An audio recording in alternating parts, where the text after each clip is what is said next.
It's time to go beyond the headlines, cause I don't put in overtime just so I can headline. Okay, now it's Fox Sports, I'm live with Renee. Going hard every day, sports rapping every play. Different segments for your favorites, coming at you daily with positive vibes. Yeah, we some game changers. Basketball, football, soccer, with different interviews, you never know who may pop up. Listen, only on Beyond the Headlines. This is Beyond the Headlines. Only on Beyond the Headlines. This is Beyond the Headlines. Only on Beyond the Headlines. This is Beyond the Headlines with Renee Washington.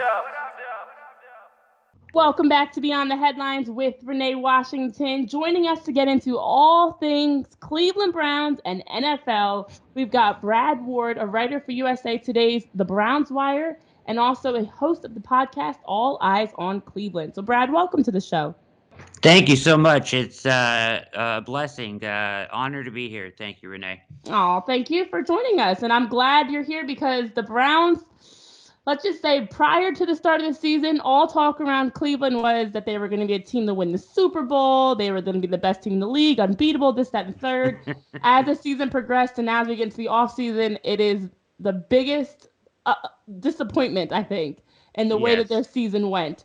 And for them to go 6-10 as a team that everyone had penned as the top team in the league, yikes. So let's get your initial takeaways on what really went wrong with the Browns from your perspective.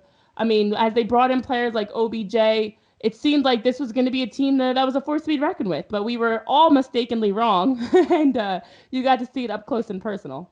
Yeah, it's unfortunately it was a disaster of a comedy of errors, one after another. But and a lot of that, a lot of it gets put at Freddie Kitchens' feet. The head coach is quickly dismissed after 1 year, and it was a lot of things. Certainly he was in over his head from the start. But I think when you think about football, of course, it's a sport where the sum of the team needs to be greater than the single parts. And the Browns just had a bunch of single parts, and they just have a bunch of talent, but they aren't a team yet. They had no identity throughout the year, struggled to find any kind of identity. A lot of that can be put on coaching. But when it doesn't come together as a football team, this is what you get. You just get a bunch of talented guys with a 6-10 record. That's honestly something that I saw too. It just seems like with all the talent and personalities, they didn't gel well. We saw a lot of off-field issues, stupid things, fines and things like that for whether it was cleats or we heard some locker room banter. There was a lot of behind the scenes, just unnecessary drama going on. And nonsense. And it was nonsense. And as you mentioned with Freddie Kitchens, him being one of the many off-season changes that we've seen in the front office. Of course, they brought in Andrew Berry to now take over to lead the program as the GM. You have a new head coach. So it's just a lot of changes have been going on now to really move forward with bringing in, Kevin Stefanski and Andrew Berry to lead the way. So your thoughts on these moves that we've been seeing along with the recent changes that we saw on Monday, letting go 4 players, including some names that might have been a surprise to some people as they released Demetrius Harris, Eric Kush, Darius Taylor, and TJ Carey. So moves on moves on moves to kind of rebuild and get this train on the right track. Your thoughts from that? Yeah, certainly. I'll start with the coaching and the GM hire. I like Andrew Berry a lot. I think he is an awesome dude and, as friendly and kind as can be, and also very, very intellectual. I think he'll do a great job as the GM, the youngest GM in the NFL. Kevin Stefanski, I don't really have a lot either way. Obviously, I like the offense he runs. The whole coaching search for me was a little bit of a farce, a little bit. So you have Paul DePodesta here, who just kind of meddles in everything, right? And he has the owner's ear. He's supposedly the chief strategy officer. Well, you put him on the coaching search committee. Well, of course he's going to hire somebody that is in line with him, right? You didn't expect McDaniels to come in and lay out all these sweeping changes while he's in the room, and he's not going to turn around and hire him. It's going to cost him his own job. It was kind of set up for for him to have whatever he wanted happen. And that's what happened in the end. He got his 2 guys. So at least we'll see how it plays out now. As far as the players go, they saved over $13 million in cap space. TJ Carey, good player, played hard. Demetrius Harris, Eric Kush, and Darius Taylor, all guys linked to John Dorsey, who is now gone, and therefore they see the door as well. And we should expect to see some Barry guys coming on in as well. Yeah, that's definitely what I've seen. I mean, it seems like with having, and I agree with you on Kevin Stefanski, not really sure how that move's going to play out. I think even more than that, the bigger things that need to happen, as we're seeing with what Andrew Barry's doing, this overhaul of just kind of bringing out any play or getting rid of players that were brought in under the regime of Dorsey, but also bringing in some guys that are younger, I hate to say it, but cheaper, and to open up some salary cap space and things like that to move forward and bring in some fresh blood. And I think that's a big part of changing the culture is you need some younger, hungrier guys that maybe don't see things the way that the veterans had in the past. So I mean, hey, when you're 6-10 and you completely underperform the way the Browns did, you have to just kind of start from scratch. Well, not start from scratch, but start at the foundation, I should say. And that's what they've been doing, clean and shop from the front office to some of those veteran players. So yeah, should be interesting. Yeah, I'd like to see them, with an influx of leadership. There's no true leader on this team, really. I mean, you have Baker Mayfield, and hopefully he takes a step in his maturity this year. But, he's a tough guy to follow sometimes, with the brashness, right, and the cockiness. But as far as the rest of the team, there's really just a void in leadership. So maybe an influx of some guys that are leaders, and maybe an overall look. If Andrew Barry, I'm sure, will do this at the not just the players' talent, but what they're going to bring in the locker room as well, and that can help with that culture, that buzzword culture that everybody talks about. And certainly they need to change that culture, and that's one way they would do it. Obviously, I don't want to see all the talent leave, right? It's like how can you hang on to some of the talent and get an influx of leadership at the same time? I think would be perfect, but we'll see how that plays out. Yeah, and that's such a great point that you bring up, because it seems like for the Browns this past season, the leadership was the big piece that was missing. When you look at the top teams in the league, they have veterans, they have guys that have, whether it's just Super Bowl experience or just have been in the league for years as an established talent. And so if you don't have it on the coaching side, it's got to be on the player side. And they didn't have that at all. Your top players you talk about with Baker Mayfield and OBJ, they're very immature still. They're not locker room guys. They're not culture guys. They're not leading and getting everyone on the same page. So they need that player, or it's going to have to come from Kevin Stefanski to be the guy. But someone's got to be the leader of this team and get them more mature, on the right page, and moving in the right direction. No question. Yeah. So no I question. think. What's that? No, I was saying no question. You're absolutely right. I thought you were saying you have a question. Okay.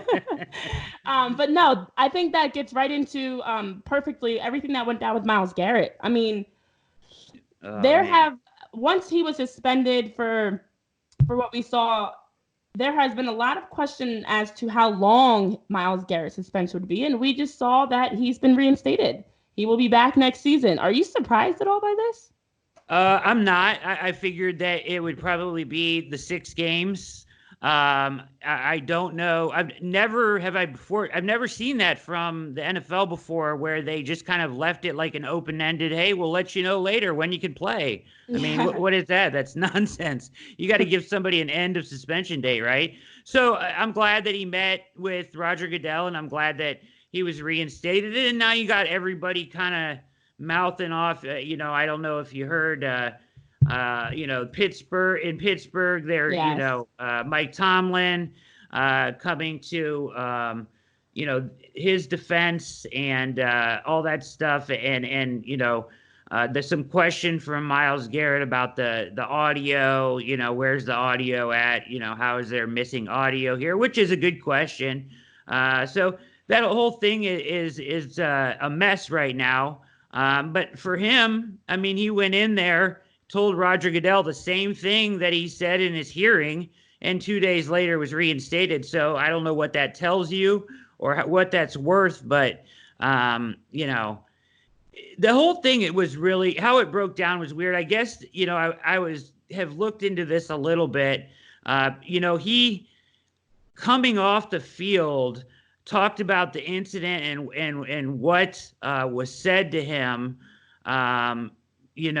that would obviously be some sort of, recall that some sort of reaction from him on the field, and mentioned it immediately to players, coach, and GM, and was advised by them to not say anything after the game to the press conference and wait to bring that up until through the proper channels, which ended up being the hearing. Well, by waiting to do that and do through the hearing, it kind of made it look dishonest, I guess, in a way, where I don't think he was being dishonest. I think he probably got bad advice maybe in that situation. Yeah, and that's the thing that has always made it a little bit shady, and it took away from the validation of what Garrett was saying, because you didn't hear it up until a later point. Then it came out that, Mason Rudolph used a racial slur that triggered him to react like that. Because to me, I was like, none of this makes sense. Looking at the score, how much time is left in the game's over. It didn't make sense to me. But, that actually, once I heard it after the fact, like, that actually would make sense to me as a trigger why Myles Garrett went after him. No question, but I think, as you mentioned, it because it came up later, it took away from the validity of it. But then also the NFL claims they did a very thorough investigation, and everyone they interviewed and everyone they talked to, that racial slur was not mentioned. So I think the hard part now is they're beating a dead horse. Here we are in February, and we're still trying to figure out what really happened. And the only two people that know what really happened are Myles Garrett and Mason Rudolph. So I'm okay with him being reinstated for that reason, since we just don't know. Yeah, very true. And, I was looking into this too. There's one microphone in every game on a lineman and one microphone on an additional player that's not a lineman on both sides of the ball. So that's 4 mics, right? Like guys that are mic'd up in every game. So it's kind of hit or miss. I don't know, if it was DeCastro or one of the center Pouncey or something, one of the guys that was involved in it. Maybe if they were mic'd up, then you would get a good shot. But to catch that on audio, I really don't know the ins and outs of that. I can't really comment on that. You know what I mean? Yeah. So I guess you would have to know more detail. It seems like, from what you see on like NFL films and stuff, it seems like you'd be able to catch something like that on audio, but who knows? And like you said, we are beating a dead horse. So exactly. Good point there. Yeah. Yeah, with all the technology we have and all the way that we literally can catch every single thing every guy is saying, doing, mouthing, how they're moving, dance, whatever. Like, we catch everything. But here we are in a situation we actually need that information, and we don't right. know. Right. Exactly. So there have been, aside from all that's going on with the Browns, there have been a lot of offseason coaches changes, and none that are surprising whatsoever. All teams that were 500 or lower. We saw the Cowboys replace Jason Garrett with Joe Judge. I'm sorry, not Joe Judge. Giants, wrong team. We saw the Cowboys replace Jason Garrett with Mike McCarthy. We saw Joe Judge stepping in as head coach for the Giants. Sean McVay's been talking about with the Rams since they brought in a whole new staff around him with a new offensive coordinator, defensive coordinator, and special teams in Kevin O'Connell, Brandon Staley, and John Boneggo. That's a tongue twister.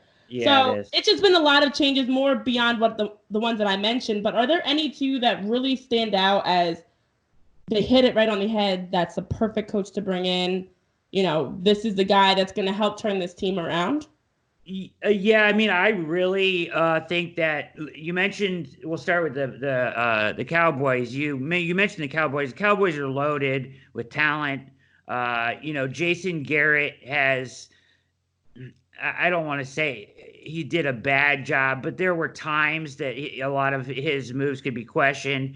And I think that that hire there is going to be huge for them.